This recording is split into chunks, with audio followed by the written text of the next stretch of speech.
시편 29편은 어떤 시로 분류할 수 있을까요? 찬양시고요. 전형적인 찬양시입니다.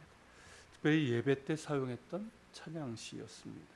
그렇기 때문에 예배의 순서를 따르고 있는데 우리가 보통 예배를 드릴 때 영광송, 찬양의 내용, 송영이라는 순서를 따르고 있습니다. 이 시도 그러합니다.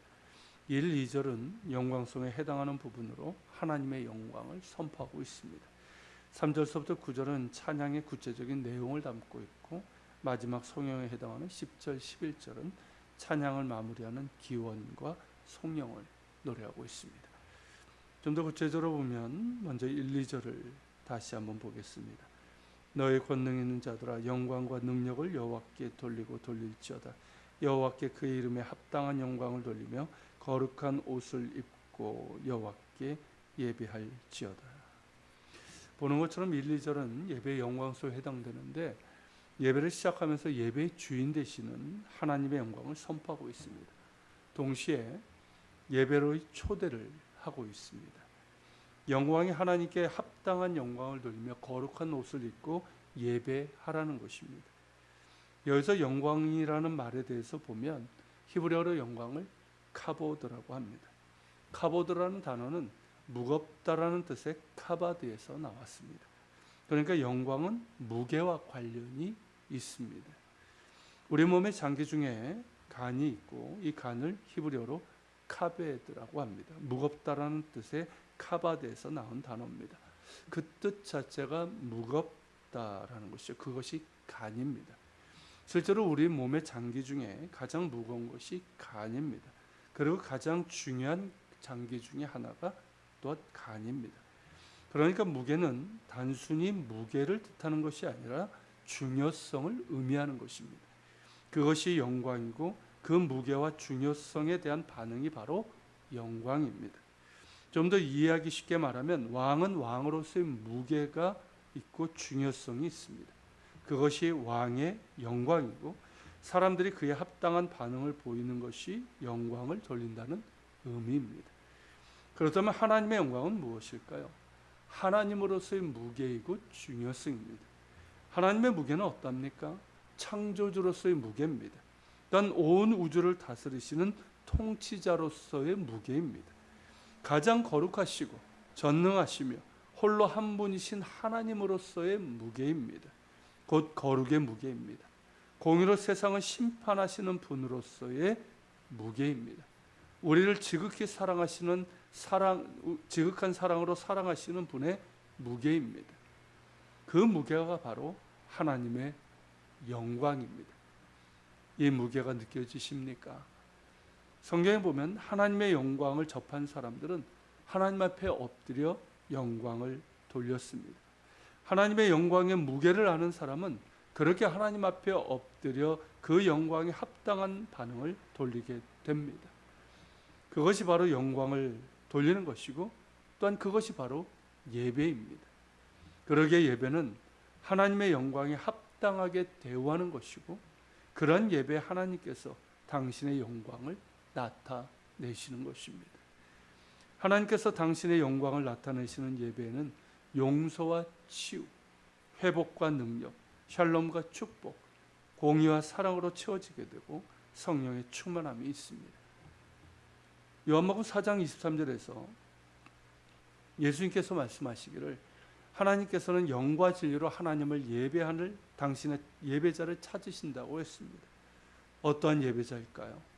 하나님의 이름의 영광의 무게를 알고 그 이름의 영광에 합당한 찬양과 경배를 드릴 예배자를 찾으시는 것이죠. 왜 찾으실까요?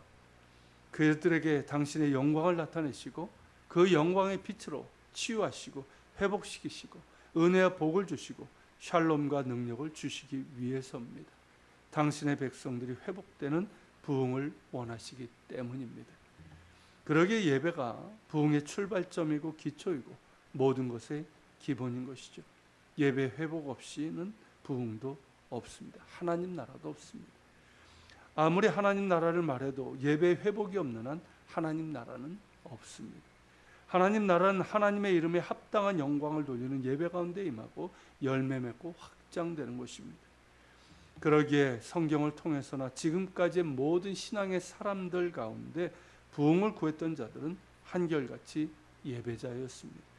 예배에 목숨을 건 사람들이었습니다. 다른 어떤 것도 예배보다 중요하지 않았습니다. 다윗도 예배만 드릴 수만 있다면 그가 광야에 있던 궁궐에 있던 상관이 없었습니다. 하나님의 이름의 영광을 찬양하며 경배하는 예배가 있었고, 그 예배 가운데 임하신 하나님의 임재와 영광과 능력으로 인해서 그들이 회복되고 능력을 입어 부흥과 하나님 나라를 맛볼 수 있었던 것입니다. 우리가 정말 부흥을 원하고 그리고 덩치가 커지는 것이 아니라 하나님께서 원하시는 사람들로 살아나는 진정한 부흥, 이 부흥을 원하고 하나님 나라를 구한다면 무엇보다 먼저 예배자가 되어야 합니다.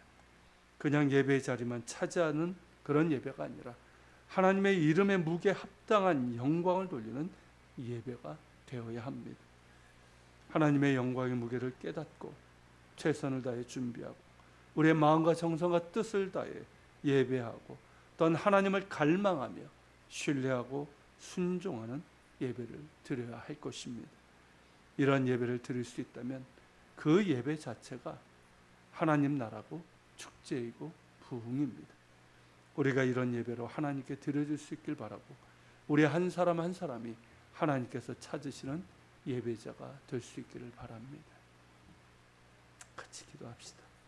하나님, 오늘 이 찬양시 실제로 성전에서 하나님을 예배하는 데 사용됐던 이 찬양시 첫 부분을 보았습니다. 하나님, 하나님의 영광의 무게를 알게 하여 주옵소서. 더 알게 하시고